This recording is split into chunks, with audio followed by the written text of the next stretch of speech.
So good morning. The Eaton Fire, current estimated acreage, 13,956 acres with 3% containment. We still have 4,000 to 5,000 structures that may be damaged or destroyed. Once we do our damage inspection reports, we'll get a more accurate number for you. We currently have 1,527 firefighting personnel remaining assigned to this incident. The LA County Fire Department is in unified command with the U.S. Forest Service, the LA County Sheriffs, along with the Pasadena, Arcadia, Sierra Madre Fire Departments, and the Pasadena Police Department. Yesterday afternoon, the fire in the Eaton Canyon did make a push towards historic Mount Wilson. This observatory is okay thanks to the efforts of the firefighters and observatory staff, and no buildings have been destroyed at Mount Wilson. A firefighter did suffer a significant fall injury yesterday at the Eaton fire.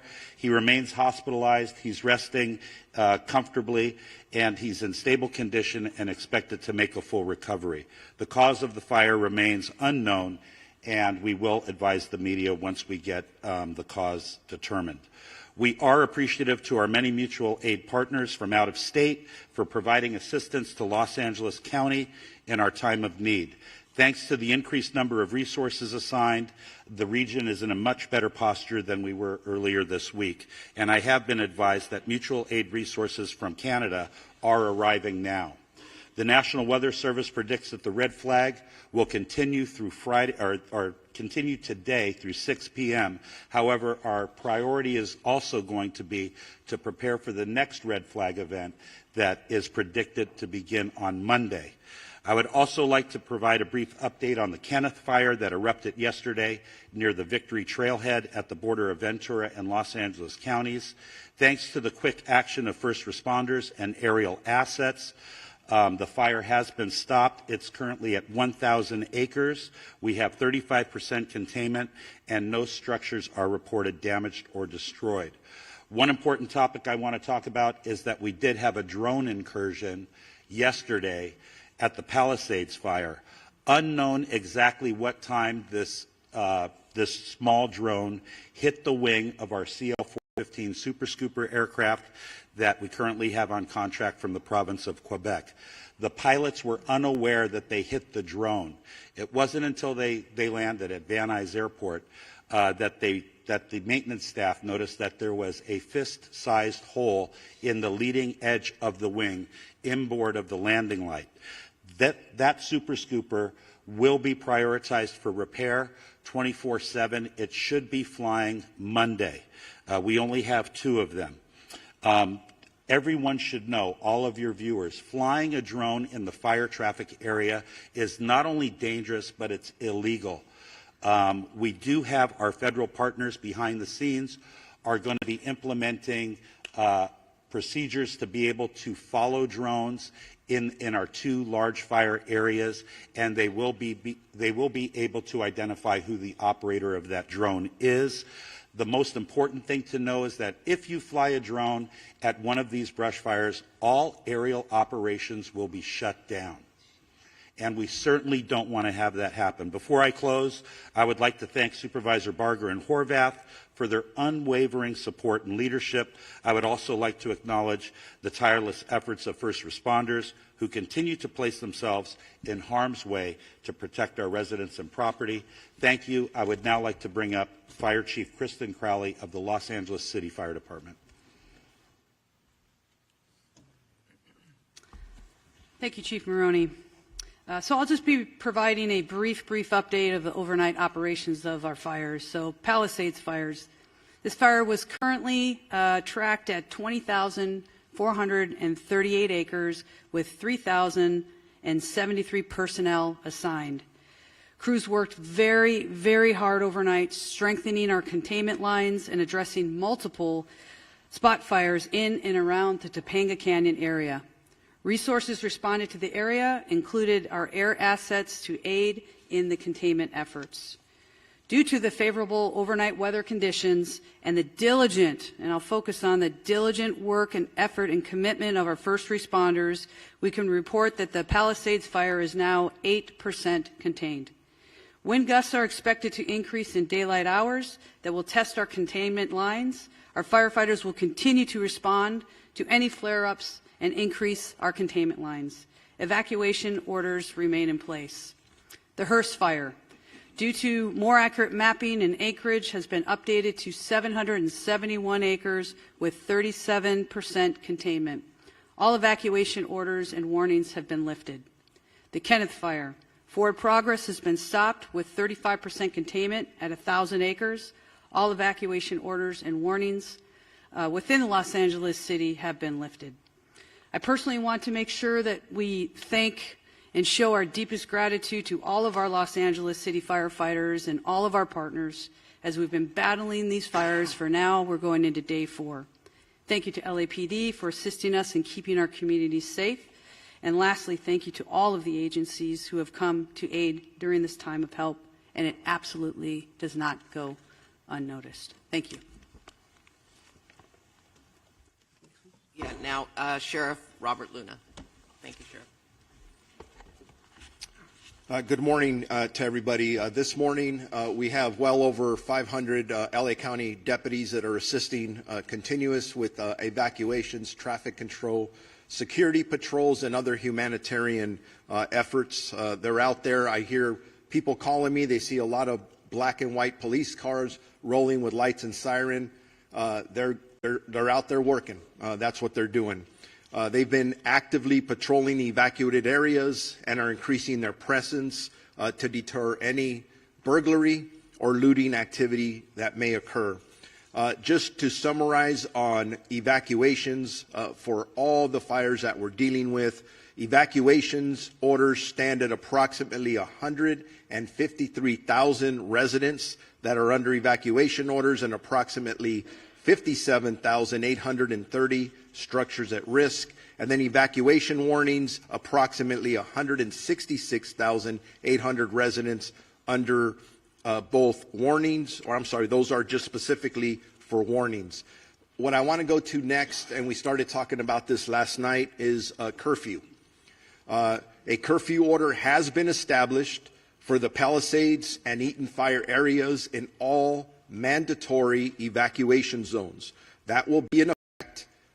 It was in effect last night, and it's going to be in effect tonight at 6 p.m. So it ended at 6 a.m. this morning, will take effect again until 6 p.m. I'm emphasizing that to our media partners because part of this is communicating to the public. You cannot be in these affected areas. If you are subject to arrest. That is important. We're not doing this to inconvenience anybody. We're doing it to protect the structures, the houses that people have left because we ordered them to leave, and I want them to feel confident that we are doing everything we can to secure that. This curfew will be strictly enforced and is being taken to enhance public safety, protect property, and prevent any burglaries or looting in the area that the residents have evacuated. The only people that will be allowed in these areas are disaster workers. Okay? I just want to make that clear because we have other people trying to get in there. And by the way, media partners who have legitimate media credentials, yes, you may enter those areas unless it's very, very unsafe and somebody tells you not to for that reason. Again, just specifically, anyone found in violation of this curfew will be subject to arrest for a misdemeanor offense under LA County Code Section 2.68320, and conviction may result in a fine up to $1,000 or jail time. And I'm telling you right now, I know people talk about no bail, and I've given direction that if somebody's caught doing this, they are not going to get cited and released. They're going to get booked. We are not screwing around with this. We don't want anyone taking advantage of our residents that have already been victimized. The National Guard deployment. As many of you are aware, we asked for the National Guard. I'm very thankful to Governor Newsom and the State Office of Emergency Services that fulfilled that request. As of last night, we've had National Guardsmen assisting us. They arrived last night and deployed to the Eaton fire area and were assisting with road closures and critical infrastructure protection. As additional guard personnel arrive, and they will be in the next 12 to 24 hours, the Sheriff's Department will strategically coordinate their deployment with other partners such as the Los Angeles Police Department, Pasadena Police Department, Santa Monica Police Department, Azusa, and Arcadia. Those are the requests we have now. That may grow. We'll adjust as time goes on. I want to make sure that if anybody needs updated information on either evacuation orders or warnings or road closures, they go to lacounty.gov/emergency. And with that, I am going to be introducing Assistant Chief Dominic Choi from the Los Angeles Police Department. All right. Good morning. On behalf of the Los Angeles Police Department, I just want to extend our deepest sympathies to all those affected by our fires, and that includes many of our own LAPD officers who've lost homes and property in this fire, and they continue to serve these communities, and I appreciate all their work. I have a number of important updates for all of you today, and I'm going to start by an arrest that was made late yesterday afternoon. So yesterday afternoon, the Kenneth Fire started at the border of West Hills in the city of Los Angeles and Ventura County. At 4:32 p.m., we received a 911 call that a suspect was attempting to light a fire in the community of Woodland Hills and was being detained by residents. Officers from LAPD's Topanga area responded and took that suspect into custody. And once we learned that this suspect was a possible arson suspect, our Major Crimes Division responded to Topanga Division along with Ventura County sheriffs, who was a lead in the Kenneth Fire investigation. But they responded, they interviewed this suspect. After the interview and additional investigative steps, looking at some additional evidence that was present, they made the determination that there was not enough probable cause to arrest this person on arson or suspicion of arson, and therefore this person was arrested on a felony probation violation. This investigation is ongoing, however, and I'd like to thank those community members that were involved in this and helping us bring this person to our attention, and so we can have an ongoing investigation. The second point I want to talk about is for any of those people looking for loved ones or missing people related specifically to the Palisades fire. Now, the county is also doing this for the Eaton fire, but for the city of Los Angeles, we've stood up a family assistance center. This center is located at Chevy Hills Recreation Center, and it's at 2551 Motor Avenue. It's going to be open today from 10 a.m. to 6 p.m. and tomorrow from 9 a.m. to 5 p.m. We will have 10 officers there ready to receive anyone who needs to report a missing person related to the Palisades fire. We will also have the American Red Cross, the Mayor's Crisis Response Team, the LA County Medical Examiner's Office, and the LA County Department of Mental Health. They will be there to help support, answer questions, and provide information as necessary. Again, I just want to emphasize this is for missing people related to Palisades fire. This is not for any other issues related to the fire. LAPD and our law enforcement partners are actively maintaining law and order in the areas impacted by the fires. We're patrolling these areas to deter criminal activity and to continue to ensure public safety. Today, we're deploying 210 officers in these impacted areas. This deployment includes our partners from LA Port PD and LAWA PD, and I'm thankful for their support. Again, protecting our homes, businesses in evacuated and vulnerable zones are our priority, and we will continue to ensure that no one takes advantage of these situations. You've heard this message before, but I'm going to say it again because it's so important and so critical. Looting has zero tolerance. Looting or exploiting in the disaster areas will not be tolerated. Anybody caught looting or committing crimes in the affected areas will be arrested and prosecuted to the fullest extent of the law. We'll remain vigilant and patrol these areas and ensure that we can mitigate any activity like this.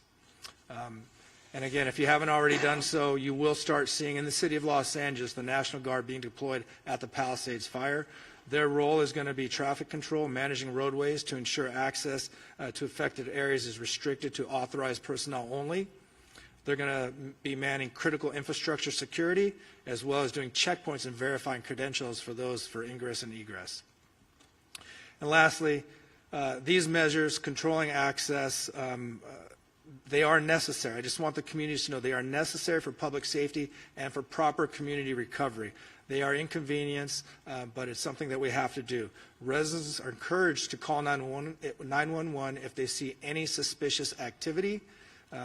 Law enforcement, National Guard, and other first responders are here to support this community and ensure their safety in a difficult time. Our commitment remains steadfast to restoring safety and normalcy as quickly as possible. Your cooperation and resilience from the community are greatly appreciated. Thank you. At this time, I'd like to introduce Los Angeles County District Attorney Nathan Hochman. Thank you and good morning. The District Attorney's Office will be considering up to now 5 different types of cases that will eventually be presented from law enforcement. Let's start with arson. If it is determined that there is a man-made and intentional setting of any of the fires involved in this situation, the people who committed this arson will be arrested, they will be prosecuted, and they will be punished to the full extent of the law. Right now, obviously, law enforcement and the firefighters are focused on containing these properties, saving lives, saving homes. But eventually we will get to the causes of those fires, and at that part the DA's office will be working with law enforcement to go after anyone who is guilty of the crime of arson. Second types of crimes. If people are going to violate this curfew restriction and they get arrested, they will be prosecuted. Let me back up what the sheriff has said. In order to protect the homes of people who have been ordered to leave those homes, the sheriff, the Los Angeles Police Department, and local law enforcement is going to be working overtime to protect your home. In that way, if you violate the curfew, you will be arrested and then you will be prosecuted by the district attorney's office. Third issue, looting. Looting is a despicable crime. For the people who've already been arrested, please know that this is not going to end well. You will be punished to the full extent of the law, and I'm sending this warning message out again. If you want to go ahead and take advantage of people who have tragically suffered enormous losses in this county, the district attorney's office, working with law enforcement, will make sure you are arrested, you are prosecuted, and you are maximally punished. Drones. If you're thinking that it's fun to send a drone up in the area for your own amusement, or you want to get information that nobody else can get, and you do it in one of these areas for which drones are not permitted, I'll repeat one more time. You will be arrested, you will be prosecuted, and you will be punished to the full extent of the law. And the last type of crime that we'll be looking at are scams, and we're already seeing them. We're seeing people being targeted in GoFundMe scams by people who are trying to entice people to give money to people who have suffered, when the people who are arranging this GoFundMe page are nothing but scammers. You must be aware of who you are being approached by and who you actually can go ahead and give your money to if you want to help them. We're going to see that eventually with insurance scams. We'll see it with government benefit scams. And yes, they are going to target the people who have been tragically affected, and you cannot allow them to do it. I would suggest that if you want internet resources and who to give money to, go to recovery.lacounty.gov. It has a whole list of organizations that you can, if you want to, contribute to, and it does it in both English and Spanish. Also, you can go to the LAFD.gov's website as well. But my message to the public is beware. These scammers look at this as an opportunity. Do not let them take advantage of you. And one more message to the scammers: you will be arrested, you will be prosecuted, and you will be punished to the maximum extent possible. I'd like now to introduce California Insurance Commissioner Ricardo Lara. Thank you. Before I begin, I want to publicly thank the insurance commissioners from across the nation and the international insurance supervisors who have offered assistance and support during this difficult time. My heart goes out to my fellow Angelinos and to the firefighters currently battling these blazes. Let me be clear, my top priority is to protect all affected people during this crisis and assist in their insurance recovery. My primary concern at this very moment is to ensure that wildfire survivors receive the insurance benefits to which they are entitled to as soon as possible. I understand that this may be new and the extent of the calamity here in Southern California and compounded by the insurance and financial stresses that these wildfires have caused. However, at the Department of Insurance, we have been confronting wildfires and other natural disasters throughout our entire state for a very long time, making us, unfortunately, response experts. Now is the time for you to focus on your family and on your health. The last thing you should be worrying about is your insurance. Here's what I've done to protect our wildfire victims to date. I am using my moratorium power to stop all non-renewals and cancellations. Last night, I issued a bulletin to protect homeowners affected by the Palisades and Eaton fires from non-renewals and cancellations by your insurance companies for 1 year, under a moratorium law that I wrote while I was serving in the state Senate. This covers you even if your home wasn't destroyed or damaged in the wildfire. You can visit insurance.ca.gov to look up your zip code if you are near these wildfires and obtain that protection. I'm also calling on insurance companies to suspend any pending non-renewals and cancellations that homeowners received before these fires started. This means that if you've received a non-renewal from your homeowner's insurance between October 9th and January 7th, essentially 90 days, your insurance company should do the right thing and retain you as a valued policyholder. I call upon all property insurance companies to pause these non-renewals and cancellations and provide essential stability for our communities, allowing consumers to focus on what's important at the moment, their safety and recovery. In my notice, I also urged insurers to extend the payment grace period beyond the existing 60 days for policyholders in areas directly affected by the wildfires, enabling Angelenos to pay their home insurance premiums amidst the challenges that they are currently facing. And if your policy was not renewed, or if you don't have coverage, please call us at 1-800-927-4357. We can help you find additional solutions. I have also directed my department's enforcement team to protect Angelenos from fraudsters targeting wildfire survivors and to assist with the ongoing evacuation efforts. My department has moved quickly to host an insurance support workshop on January 18th and 19th at Santa Monica College, followed by another event the following weekend at Pasadena City College.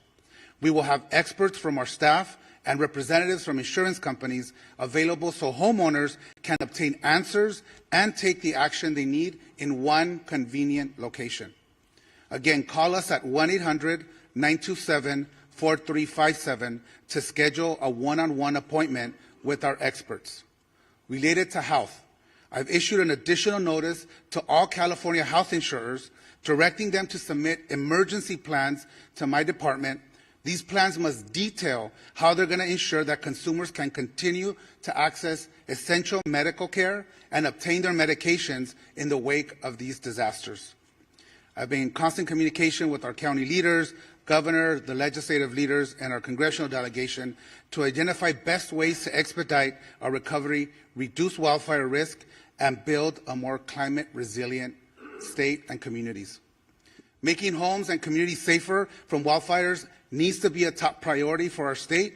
Looking forward, I'm going to ask the governor and the state legislature to support also to provide consumers with home hardening grants. We need to put money in people's hands. This measure is critical to protecting homes and improving long-term resilience against wildfire risk. We are also going to be introducing legislation to include businesses in our moratorium law. Businesses are an important consumer of insurance and the financial backbone of many communities, and they also need this vital protection. Newly enacted insurance reforms are now in effect to make insurance rates more stable and predictable. My sustainable insurance strategy mandates that insurance companies expand and maintain coverage in high wildfire areas if they are going to use forward-looking catastrophic models and incorporate the reinsurance cost in the rate making, which my department just finalized in December. Why is this important for our residents? It ensures that Californians in wildfire-prone areas retain access to insurance and brings competition back into the market and ultimately lowering the cost. Without these measures, insurance companies may continue non-renewals, leaving communities at greater risk of underinsurance and total loss of coverage. Even with these devastating wildfires, I want to be clear, I am confident that these reforms will keep us on track to modernizing our insurance market, encourage insurers to return and expand in California, and protect the solvency of our market. We remain the largest insurance market in the nation, fourth in the world. Our goal is to ensure they remain financially solvent and can honor the claim that will stabilize our insurance market in the long run. Now, let me just quickly address issues surrounding the insurer of last resort, which we call the FAIR Plan. It has become clear that reforms are necessary as the coverage maximums have not changed in 30 years. I recognize that for some Californians, the coverage limits, even the ones that we've already implemented, are still very low. Under my strategy, we have also ensured the creation of a stronger, more sustainable FAIR Plan with the long-term financial strategy to withstand the challenging fires we are experiencing today. Let me be clear, once the fires are brought under control, we will get data directly from the insurance industry and the FAIR Plan about claims filed, as we have on all the other fires that may or may not happen. We are focused on maintaining the FAIR Plan's financial health while getting people back to the regular market where they belong.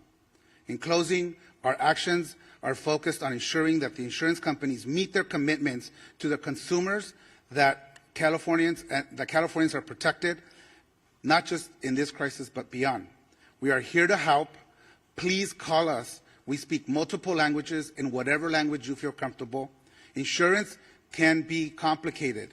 We are here to help you decipher your policy and help you understand what your rights are as consumers.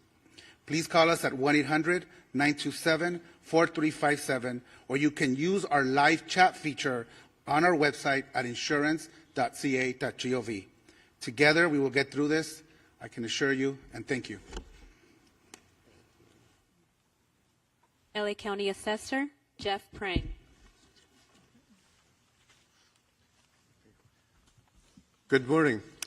Right now, government is very focused on bringing these fires under control, but in the coming days, the focus will return to recovery. Initial reports suggest that 10,000 properties have been damaged or destroyed, with hundreds more likely to be discovered in the coming days. I appreciate that property taxes are not high on the list of things to worry about right now, as so many are focused on housing and safety, but financial issues will soon become a major issue for the victims of the fires. Under California law, if your property, your home or your business has been damaged or destroyed, you may qualify for property tax relief under the Misfortune and Calamity Program. This program allows my office to reduce your assessed value of your property, which is what your taxes are based upon, to reflect the damage. Here are the key details. To qualify, the damage needs to exceed $10,000, and you must file a claim within 12 months. Once filed, we will investigate and verify the claim, determine the cost to cure, and then reduce the assessed value effective the date of the damage occurred. The reduction remains in place until the property is repaired, rebuilt, or undergoes a change in ownership. It does seem clear that we may need legislative help to ensure maximum benefits to victims, and I'm glad some legislators are here today. We look forward to talking to them about making some of those fixes. The filing of this claim also facilitates coordination with the Treasurer Tax Collector's Office, allowing taxpayers who pay property taxes directly, that is not through an impound account with their mortgage lender, to defer their current year property taxes without incurring penalties or interest. We are working closely with our county partners to identify impacted properties and will assist homeowners and businesses through every step of this process. For all claims, we aim to do that, process them as quickly as possible. Once the tax roll is updated, the auditor controller will recalculate the taxes. If you're due a refund, it will be issued, or if taxes remain owed, an adjusted bill with new due dates will be sent. My staff, who's here, has handouts with a lot of the information, these programs detailed. I did want to also emphasize that you should not pay anybody to access these services. My office provides them all for free, and we can be reached at assessor.lacounty.gov or at 213-974-3211. Thank you. Thank you. U.S. Fire Administrator Dr. Lori Moore Merrill.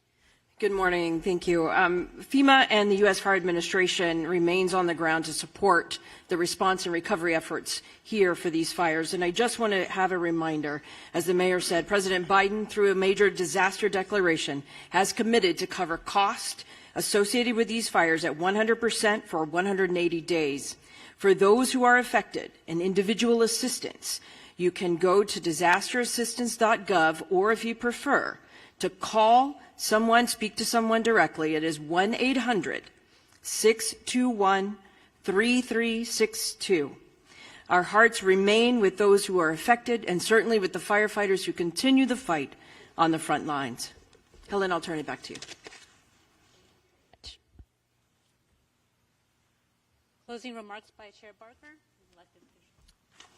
Thank you. In closing, I just have to say that this is called One Voice, and it's One Voice because while it's focused on unincorporated Altadena and I know Palisades and Pasadena, we're working with our state and our federal partners to ensure that we are providing all the resources necessary.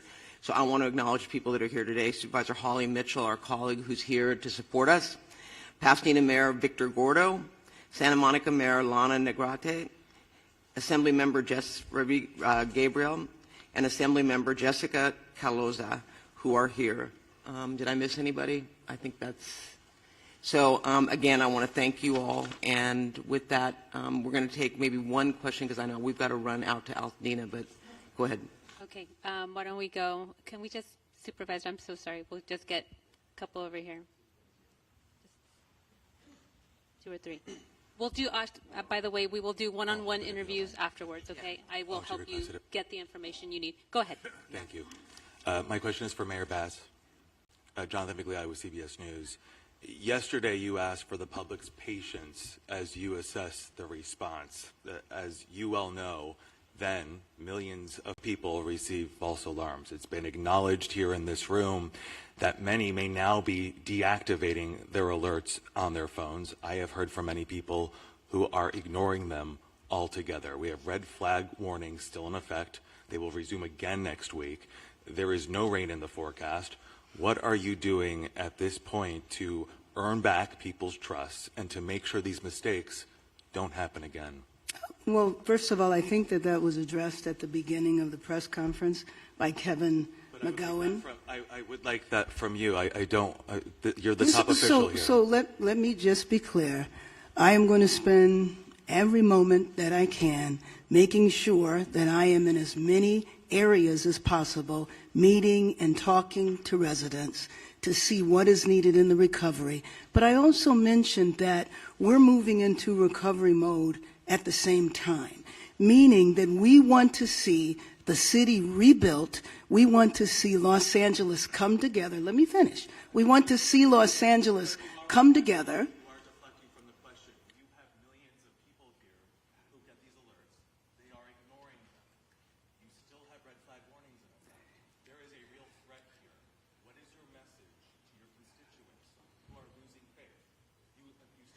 I want the residents of Los Angeles region to have faith in what we are doing 24 hours a day. I can say on behalf of our first responders from the fire department, the police department, we are doing everything we can to bring the situation under control, and success has been reported.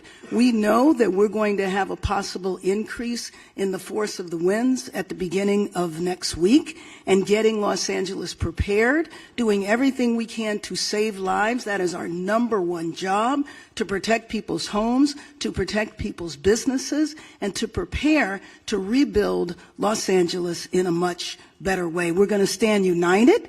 We're going to stand together, and we are not going to allow politics to interfere, and we're not going to allow people to divide us for political gain. Thank you. Thank you, Mary Beth. One over here. Bob DeCastro from Good Day LA, Fox 11. Just to follow up on that, because even after yesterday that errant message was sent out to Los Angeles County, some 10 million people, overnight people were still receiving many messages, and we were even fielding calls from our own newsroom from people as far as San Bernardino that were receiving calls. You have no idea why people are getting these alerts and being startled in the middle of the night when they're already on edge in the Inland Empire. Why is that happening? You have no idea. And you also ask that people verify and get onto a website. Not everybody has the ability to jump on a website when they're panicked to try and figure out whether or not this is an actual alert. Thank you, and I appreciate the thoughts you're sharing and the question. I would take a second to explain how the alert system works. There's an interface, and you activate that interface with what type of an alert you're going to send, an evacuation order, an evacuation warning, and you identify a geographical area.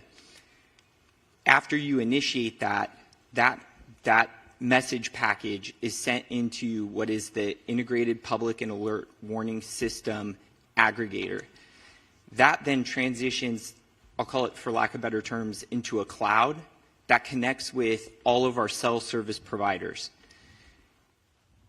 The root cause analysis is trying to establish where along that sequence there is an error going on.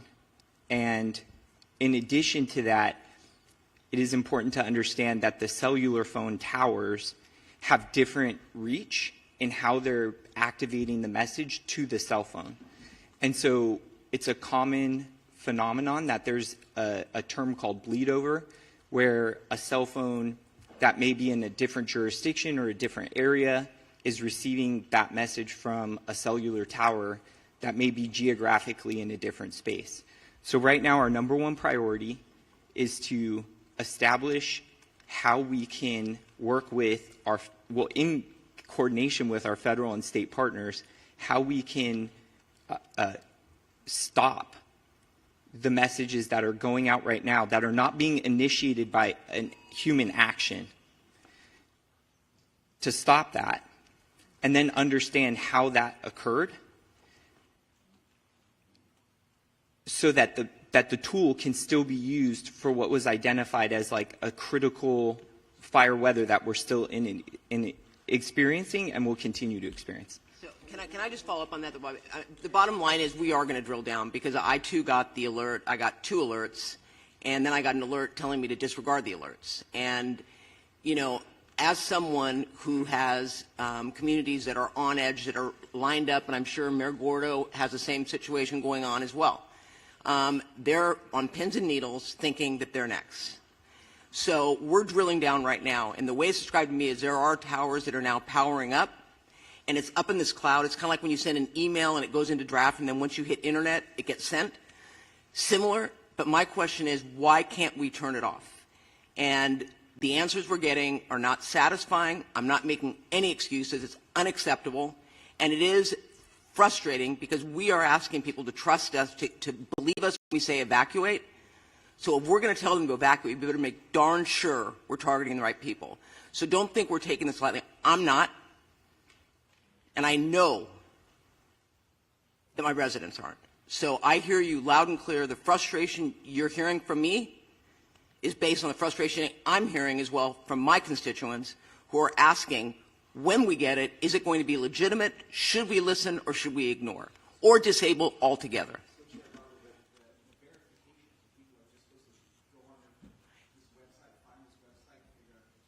I think that's absolutely ridiculous, and I told Kevin McGowan that. To tell people to go on a website when they may not have access to an internet is absolutely absurd, and that is, quite frankly, not something that I am recommending. Obviously, for those who want to find out where the evacuation centers are, or I mean the evacuation locations are, they can go on there, and it is an accurate map. But I'm not going to tell people, if you get the alert, go on and check. I mean, I think that we need to fix this problem so that, in fact, when an alert goes out, it is a legitimate alert that people can listen to.